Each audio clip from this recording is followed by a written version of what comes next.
If you ever want to get better at a certain gadget in Yeeps Hide and Seek, well, here are tips and tricks for every single gadget in Yeeps Hide and Seek. The thing about the bats is that they can range from very good knockback to very low knockback, and you kind of want to take this into your advantage. It is possible when hitting with bats or katanas, you can land a 4 combo on a player. Here, I'll show a clip of this. What's the top hat guy? Where did you get that? Get what? He's trying to find me. And as you can see from that clip, I hit that person with a 5-hit combo. Here's another tip. Try and keep your distance when fighting someone that has freeze gloves, because the freeze gloves are very close combat, while the bats tend to be very far away combat. The next items we will be talking about are the freeze gloves and the Yeti claw. One very good tip for the freeze gloves are that they can pull off what's called soft punches, which is the bare minimum hitbox that a person has in Yeeps. For example, you see how I barely hit them? This can apply to real players, but it can barely send them flying, which can allow for many combos. I'll demonstrate a clip of this for y'all. Don't hurt me. I'm trying to build something. Okay? I'm trying to... As you can see, while hitting that kid, I landed the first 2 initial soft punches, which barely sent him flying. I was then able to do whatever kind of punch I wanted on the 3rd punch, and that instantly froze him. Also, if you know the time duration for how long a person gets frozen, you could theoretically keep them frozen forever, or as long as you want them to.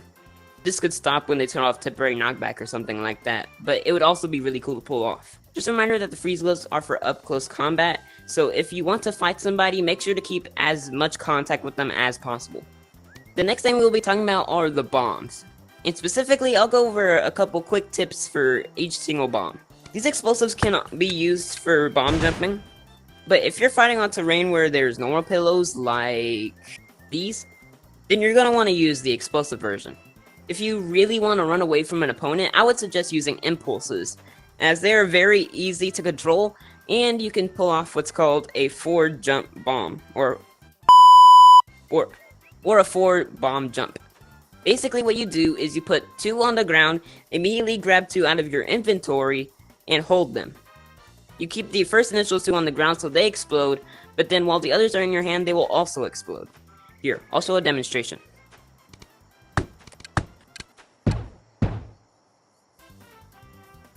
As you can see, I traveled a great amount of distance while doing that. The next one I'm going to talk about is the smoke bomb, which doesn't really have any combat advantages. Just if you're a hider in hide and seek, I would just try and use it to disappear like Batman. The bad thing is that if you are a seeker or in creative mode, your outline will appear in the smoke bomb, so it renders it kind of useless in that situation. The next things we're going to talk about are the freeze bomb and the freeze ball. The freeze bomb is a sticky, so it can stick to anybody and explode in a quick amount of time.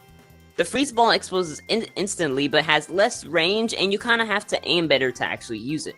In my opinion, the sticky is better, as you could just pop 2 on somebody and they won't see it coming.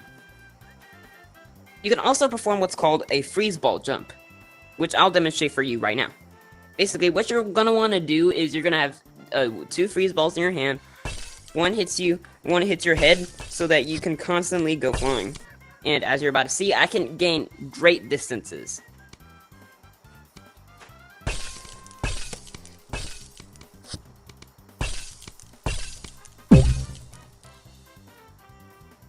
It really takes practice, and sometimes you'll end up just shooting it in your patch, but that's fine.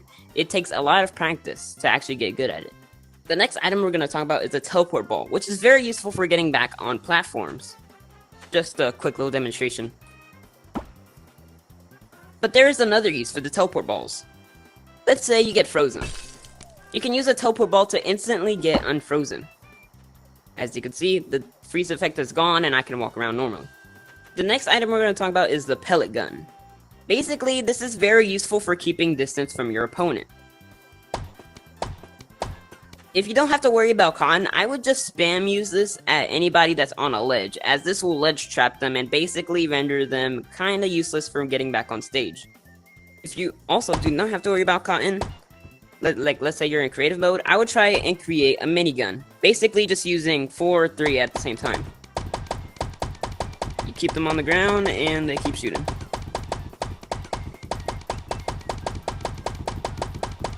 Again, these are very useful for long-range combat. These are not good for close combat because these barely provide any knockback to be stable with that. The next thing I might as well talk about is the fireworks. If you're still wondering why they act kind of weird compared to how you used them before this update, it was because the fireworks got a nerf. Basically meaning that they got less powerful than they were in previous updates. Basically now, let's say I use a firework. If I fall too fast, it snaps midair. As you can see, this would provide kind of a disadvantage for trying to get back on a platform. What I recommend doing is getting a freeze ball, freezing yourself, and then using a firework. And as you can see, I went further up than I usually do without it. The next gadget we will be talking about are the umbrellas. You may not see them that much while playing Yeeps, but they are very useful for trying to get back on basically anything in the game. There's actually a difference when using 1 to 2 umbrellas. For example, this is how I float when I use 1 umbrella. As you can see, still kind of slow, I can go pretty far, but it kind of also tears me down. Now look what happens when I use 2 umbrellas.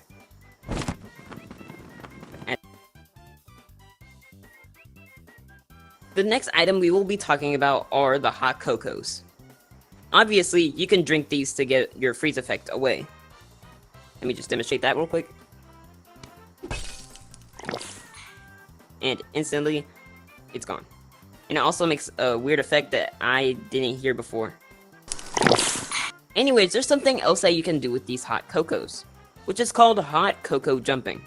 What you want to do is you want to gain momentum before doing the hot coco jump. Let's say you can just like jump or run, basically anything of the sorts. And then immediately throw 2 hot cocos at your face. It would work better if you had 2 in your inventory in the 2 spots. And you can keep doing it until you gain great amount of height.